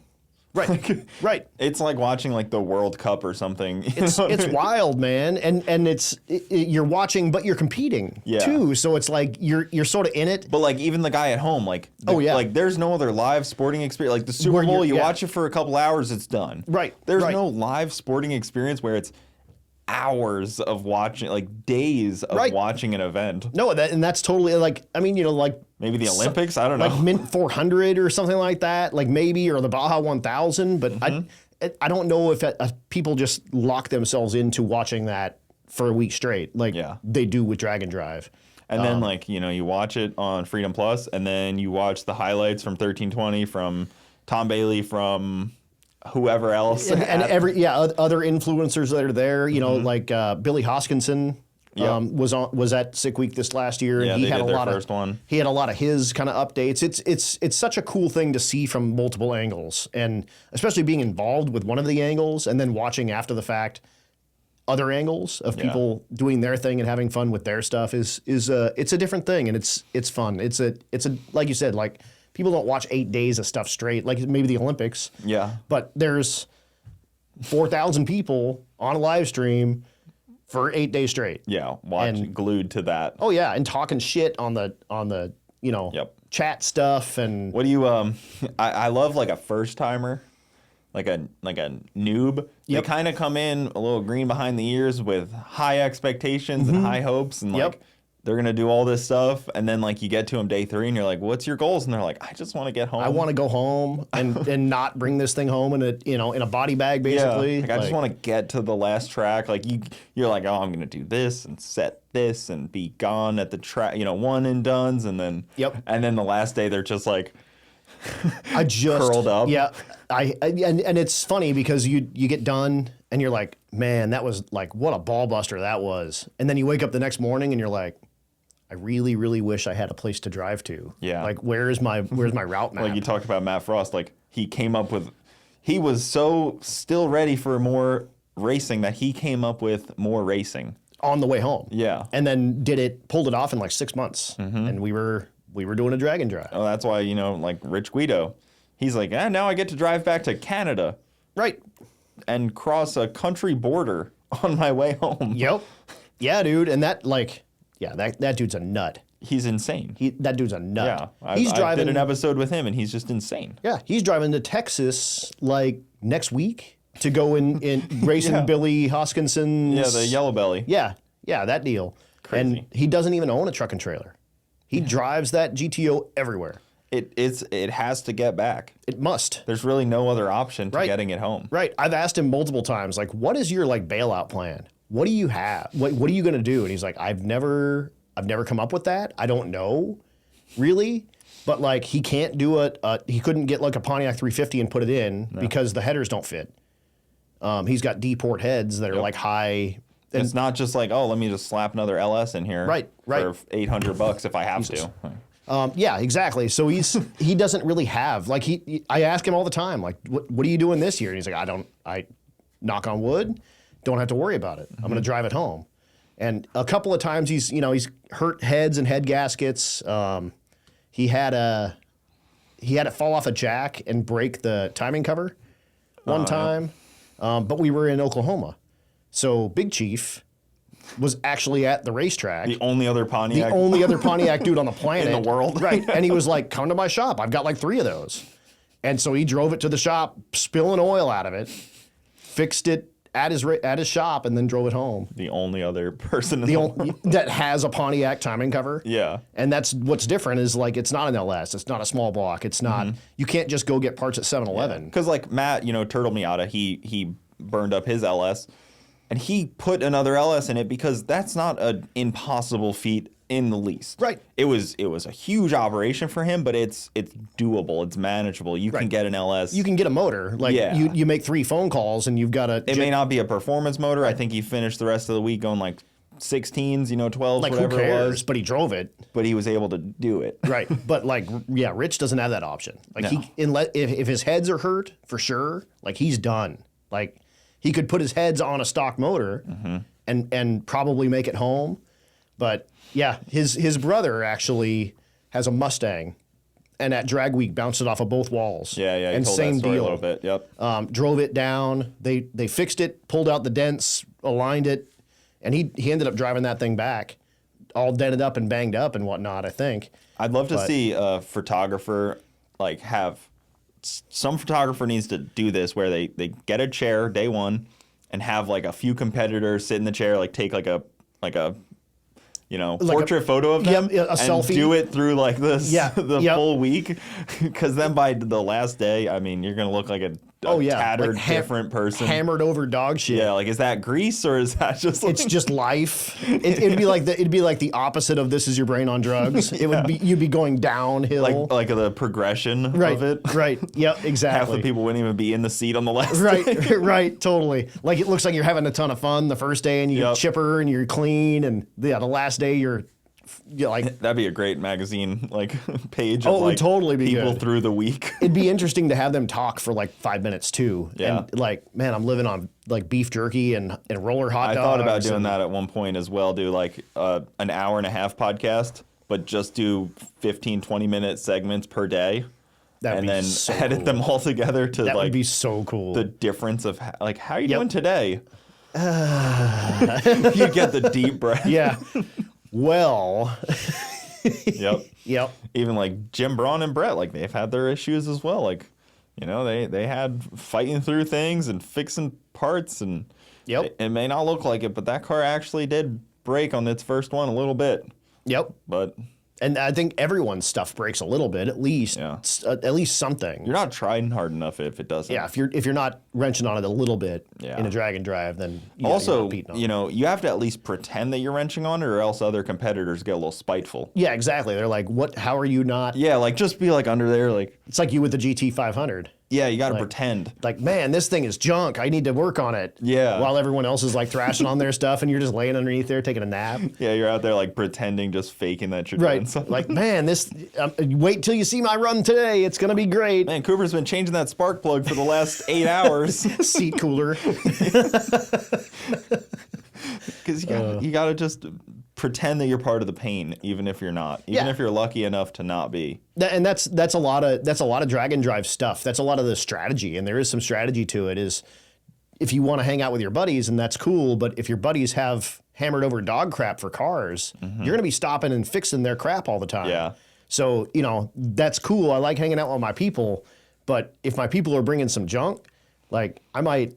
Good luck. You kind of have to leave people behind a little bit, because you may stop with them, help them for 2 hours, and then you drive for 50 miles and suddenly your shit's broken. Right. And now you just wasted 2 hours Of both of your time. Yeah, and it's like, well, you got to make ground up. You can't just call, like, hang out, because you don't know what's coming around the corner. And you've got miles to burn still. Like, you know, you might only be 50 miles into a 200-mile drive. And, Yeah. you know. That's kind of the flip side of it, because you kind of have to leave a man behind. Sometimes you have to, and that's a lot of, you know, it's a lot of figuring out the strategy and Like, figuring I'd out, love to help, but like, yeah, I can't. Like, dude, I don't have parts for you. I don't have I don't have tools for you. I have nothing to help you. You have a Pontiac. I have an LS. Like, or a my 2J, car, I need to get the miles as well. Right. We need to be See in you the later, same bud. spot. Right. Like, good luck. Let me know if I can bring you back parts or whatnot. Because But I had some friends on their first drag and drive. They're like, oh, yeah, like, we'll, you know, ride together, pal around together. I'm like, we'll see each other in passing. yeah, maybe. Maybe at the same gas station here and there, but like, Right. we'll be on different wavelengths most of it. Exactly. Unless then- you have the exact same car, that's the exact same speed and has the exact same problems. Yes. There's no way that you're going to end up in the same spot. Because that too, it's like, maybe I can cruise at 60, maybe you can cruise at 65, maybe that guy can cruise at 55. Right. You're going to be far apart once you start cruising. And that was like me and Rich and Bill all kind of hang out together. We all have T56s. Yeah. So the 6-speed, all, you know, you can go cruise quick pretty well. as hell, and no one else can really do that. So there was one year that Bill, I was in the front. Bill overheated at 90, I think, and Rich would overheat or had some other problem, and we had to go between 90 and 95. If we went under 90, Bill would overheat. If we went over 95, Rich would overheat. So we had to go 90 to 95 everywhere we went. Yeah. And I was like, well, then let's go 90 or 95. Like, giddy up. Let's make Keep it up happen. or see you later. That's right. And so we just did.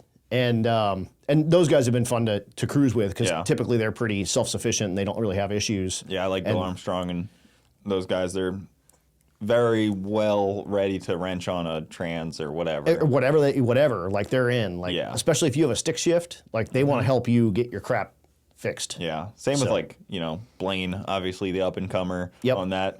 Yep. Same deal, stick shift, die hard. Like, Oh, yeah. Yeah, all the Starks. Yeah. You know, Max got a stick shift Fox. Yep. They brought out that blue stick shift Fox. They actually took the trans out of the 55 to put in the Fox to bring it to that last deal. It's a small block Ford with twins.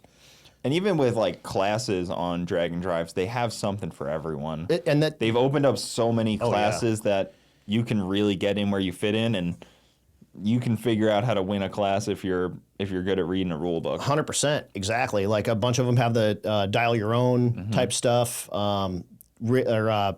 Sick Week brought in the Bullseye Challenge. Yeah. So you have to make it run whatever the last two numbers are: 829, 929, They have the 1029. Sick Freaks. Sick Freaks. Where shout out to Kyle and Wyatt, because Right. they're the only electric and only rotary. Right, exactly. And they won that. Yeah, exactly.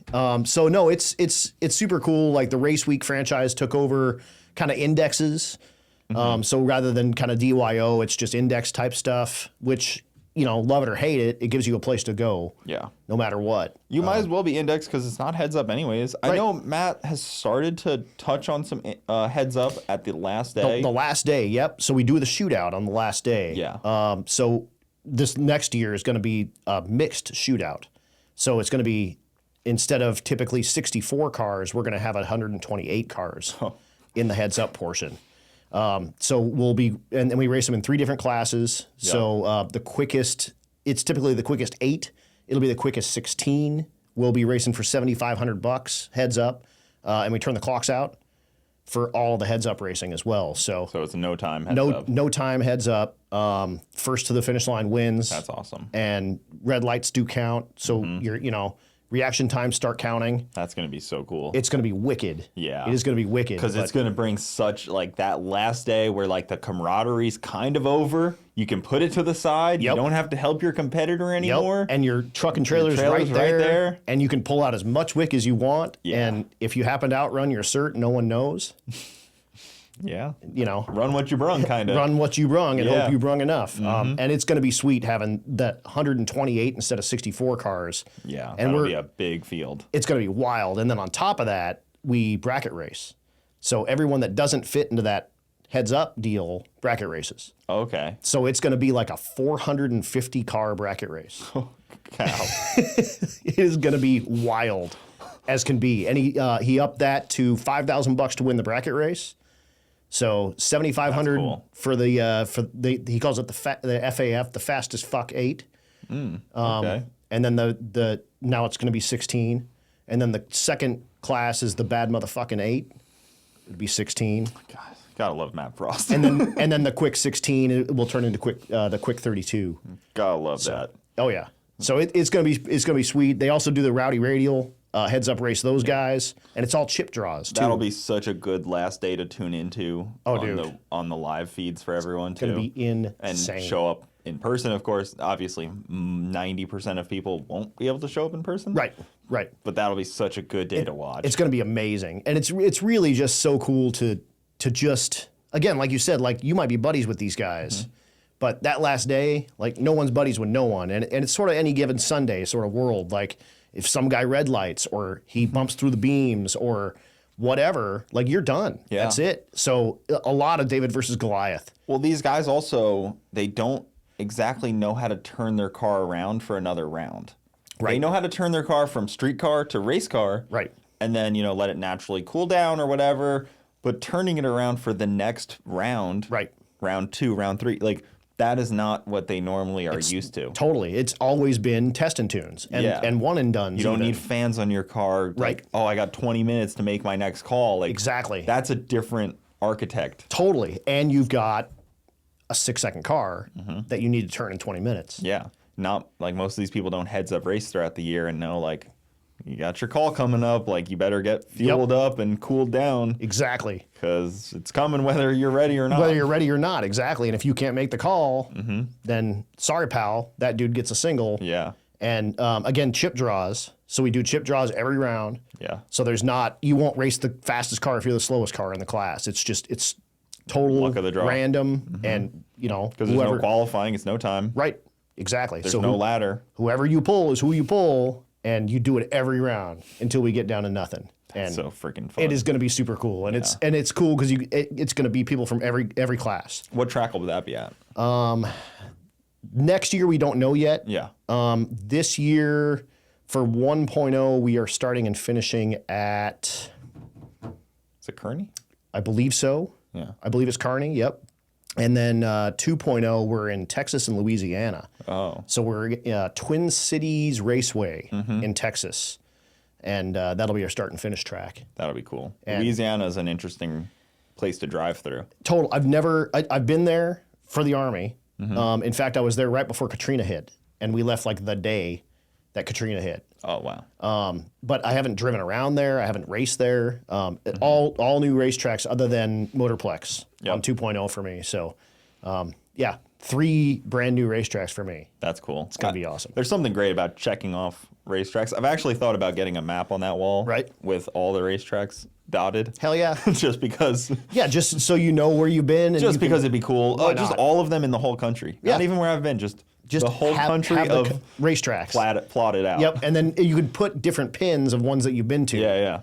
Or whatever. It's on my list of things to add to the room. I like it. More aesthetic. The room is good. I like the room a lot. It's just, it's a comfortable room to hang out and be in. Yeah, Spend some time in here. And I've watched the progression a little bit. It started with just the table. Yeah.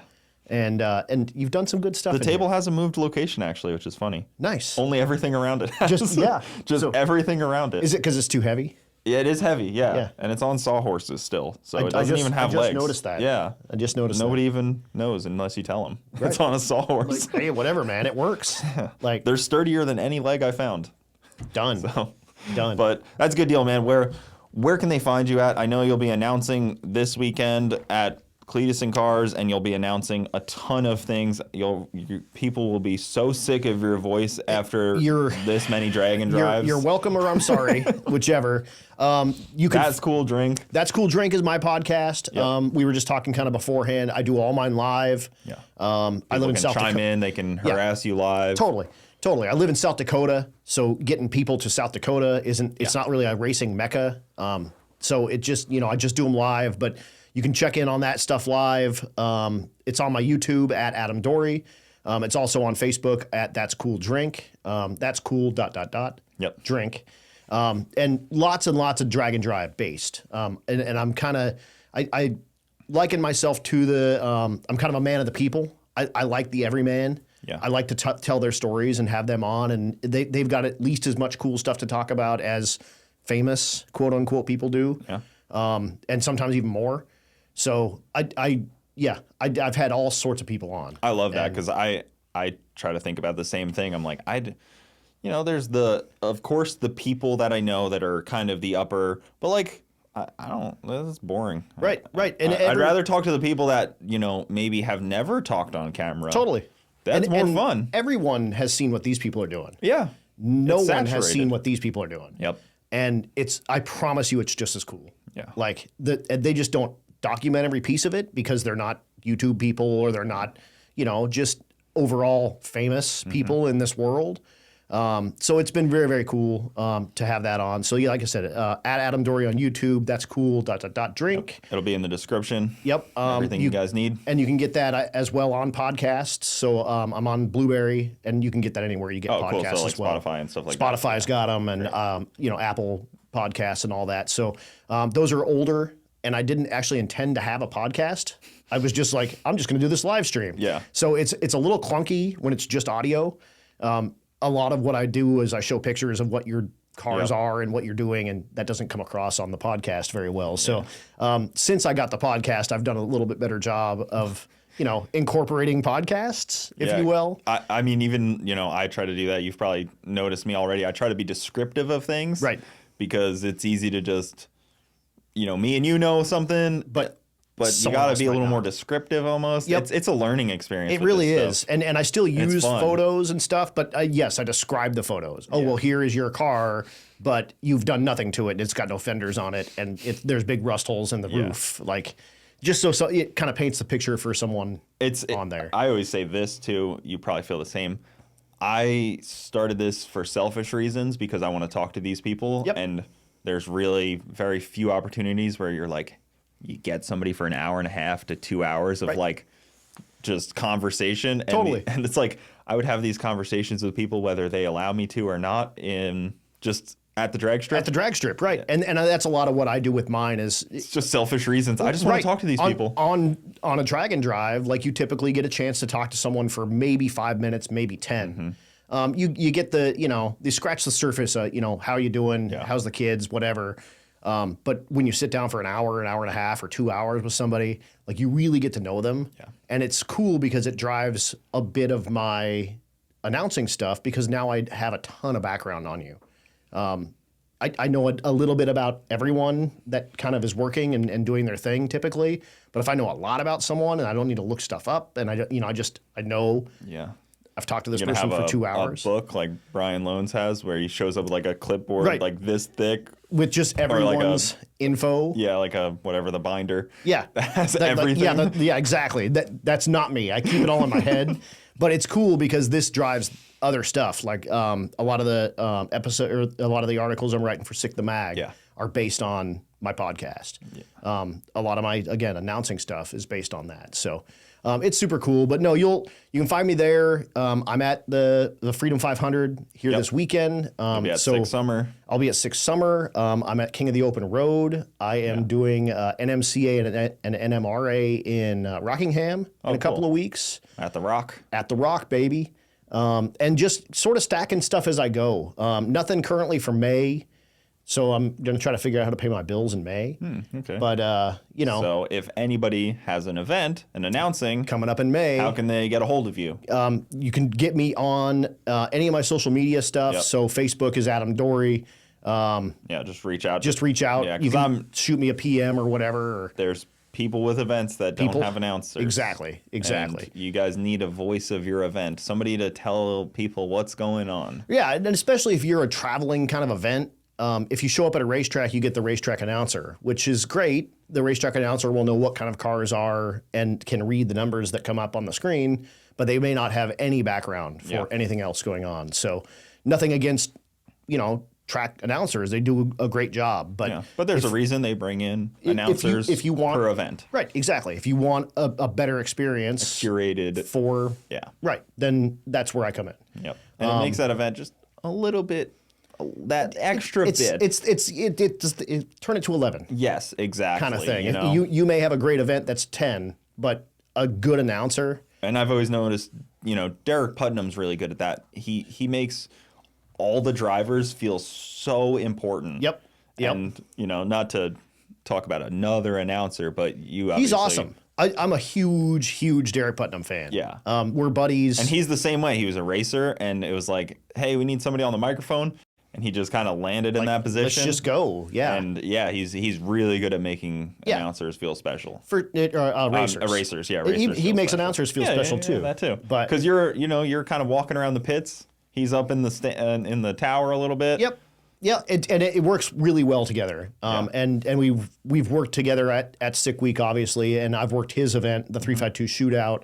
I'm a fan of really a ton of announcers. Like I really like announcers. You start to get into that world, and you're like, oh man, that guy can really be descriptive. He can knock that stuff out, and I can pick up a couple of things from him, and make my life better. But like you said when we started, like there's not very many people that do this and just do this. Like even Brian Loans, hearing him cut a event flyer, I guess you could call it, like a promo. Right. He can just knock it out. Promo, oh yeah. You're like, wait, how did you know all that schedule and dates off the top of your head? Right. And I'm like, I don't know. Give me a second. I don't even know where we're starting race week, and it's happening in a couple of weeks or a couple of months here. Yeah, it's just everybody's got their different kind of place in this. Right, exactly. But there are so few of us that just do this and do this professionally and do this at the level that we're doing. Cliff Parvin is one. Yep, Cliff's great. Cliff's awesome. I'm a huge Cliff Parvin fan. Because he's got a different style where he's brash. Yep. He'll make fun of some people. Oh yeah. Yep. No, he will not pull punches. Yes. Like if you're doing something stupid, he will tell you you're doing something stupid. Yep. And everyone else in the whole place is going to know that you're doing something stupid. Yeah. But he's awesome, and we had a good conversation actually at the Mod Nationals. He got hired to help out with that as well. And he just he's like, you can count on one hand the guys that do this as well as we do it are willing to travel. Yeah. That we can do and can work with other announcers. Like there's probably 5 of us.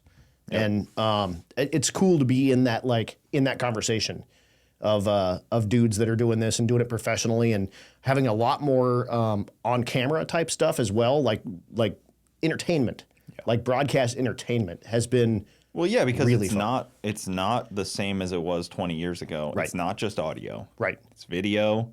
There's people know these cars a lot more because these people are more famous than they ever were. Right. The random car that you may not know, everybody knows is famous. Like it's not just It's not what it was. Like the Snot Rocket.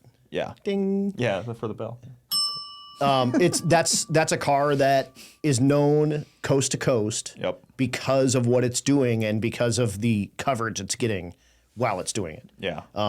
10 years ago, that would have been a really, really, really fast car in the Florida, North Carolina, Georgia world, but it probably wouldn't have gone past that. Yeah, people wouldn't have known. People wouldn't have known. Like it may have made a Mustang and Fast Forwards article or something like that. And a photo. Right. And that would be it, like a photo and a little breakdown. But like dudes know everything about that car and could pick that car out. I mean, 1.0 and 2.0 look so similar. So, I mean, you could mix them up. If they park next to each other, you may not be able to tell the difference if you're And it's just a layman. across the board. But people know everyone so knows many different cars. Right. That car, everyone knows Tom Bailey's car. There's Everyone shirts knows of cars that you've never even seen. T-shirts of cars that you would be like, what car is that on that shirt? Right. That's cool. Yeah, drink. Yeah.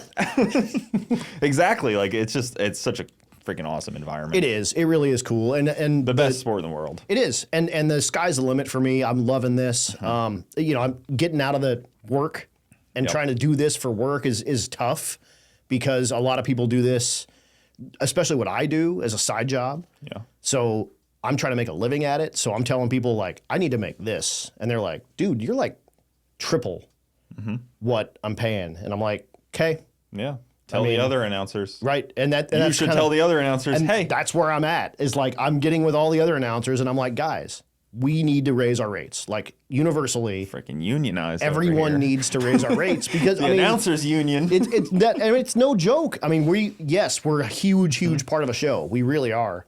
And it can make or break the show. Yeah. And making pennies. Yeah. And it's not ideal. And, I'm telling guys like, dude, I'm doing this for a living now. I have to make money. You're going to 1099 me.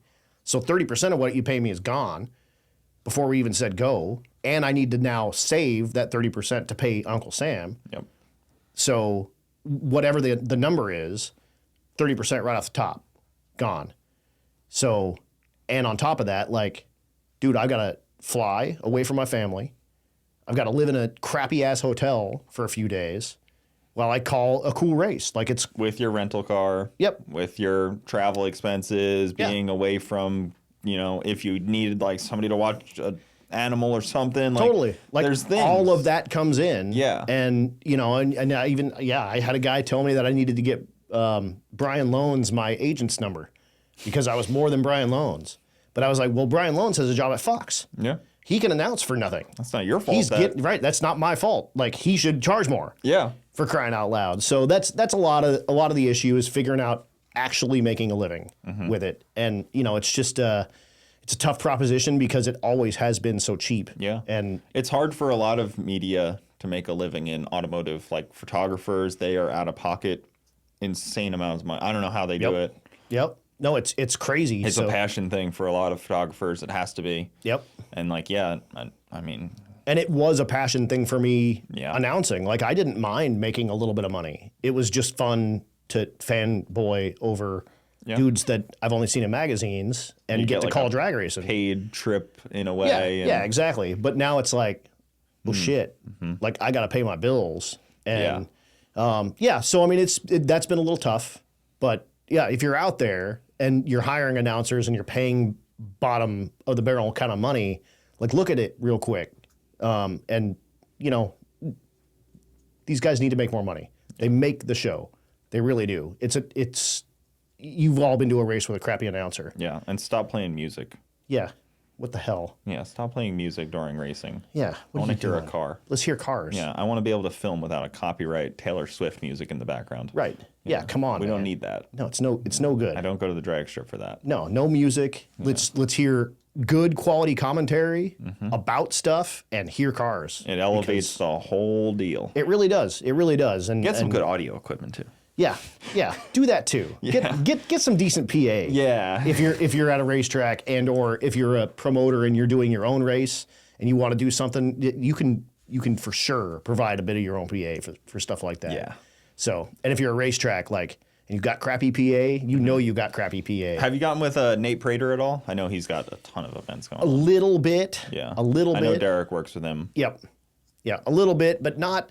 That's the other thing is I don't want to step on my friends' toes. Of course. Like I've got buddies, and I've got buddies like in Florida. But there's overlap. So there's a ton of overlap. Like, and there's only 52 weekends a year. Right.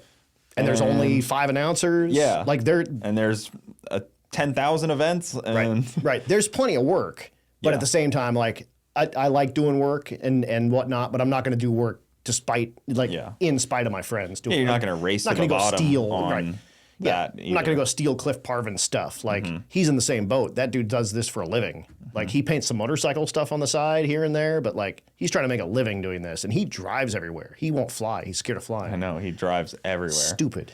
But, I mean, whatever. He's got that spark. And he puts the cruise control on 80 and just goes to town. He puts on That's Cool podcast. And That's Cool Bogetti drink. Studios And Bogetti, listens. Exactly. And just burns up miles, dude. But no, it's like I said, it's cool working with these guys. It's cool doing this. It's cool being able to meet these people and call their cars. And I say a lot, like, the best announcer is just a fanboy. That's all I'm just a fanboy, dude. I love this stuff. You got to really love it to announce it with passion, like, and passion. You can tell if a guy's just reading words off a screen. You can also tell if a guy is not, and he's kick ass. So I hope to be the latter, and I hope to be the latter for a long time. And we'll just see how it works. There is a lot of travel with this deal. There's no racetracks in South Dakota, so I'm flying everywhere I go. So this may wear out quick, but for this year, I'm giving it the old college try, and if I throw it to the wall and it sticks, and I can make a living at this, and I don't hate it, then I'm gonna keep on going. But if you get in with old Cleater McFarland, he seems like he's got a lot of upward momentum. Cleater McSkeeter is working very well. Johnny over at Freedom Plus and I hit it off really well at Sick Week. Quite a bit of forward momentum there. Yeah. Garrett offered me a job at Sick Week. I know he's got the Indy 800 and the New England 900 coming up. And I put the little bug in his ear that I'm currently open for both.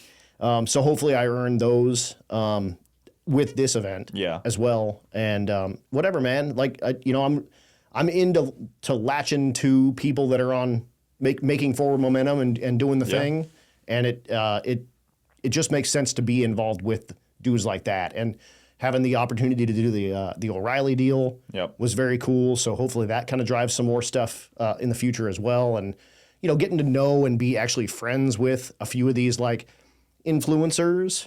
They're regular dudes. Yeah. These are regular people that are kind of doing the thing too. And they often get some heat in those comment sections on the Sick Weeks and stuff. Like they get special treatment and whatnot. I can promise you that doesn't happen. 100% promise you that doesn't happen. At least on the race week kind of world. Like, the only person that we've ever given a penalty to is Cletus. Yeah, well, he's probably earned a few. A little bit here and there. A little bit here. He tends to bend the rules, the will of things around him. The rules say what they say, and they don't say what they don't say. Yes, exactly. And that's okay. Yep. There's nothing wrong with that. All right, man. Well, you got to get to the track, so we'll wrap it up here. Dude, Thank you so much for coming on. Thanks for having me. And again, thanks for having me on today and not last night, because it would have been a disaster last night. But it's been cool hanging out. If obviously you're watching on Bogetti Studios, but stay tuned. Lots of Bogetti Studios stuff coming up, and so much good stuff. You guys, you have so many cool people on, and I've gotten so lucky. It's so weird. It's so good. It's so just like a weird thing. I'm like, really? Oh, right. Shit. I mean, sometimes I'm like, it's like surreal to me. Yeah, you'll like send a picture, like, what do you want me to ask this dude? I'm like, oh my god, it's so weird. It's Clay Millican. I know. Like he's got that's his piston. He's got freaking Clay Millican in his studio in Bradenton. Doesn't make sense. It's amazing. But it's amazing. Thank you guys for watching. Thanks for having me on. See you next time. Seat's always open for whenever you're here. So absolutely, I'll be down. Yeah. See you guys next time.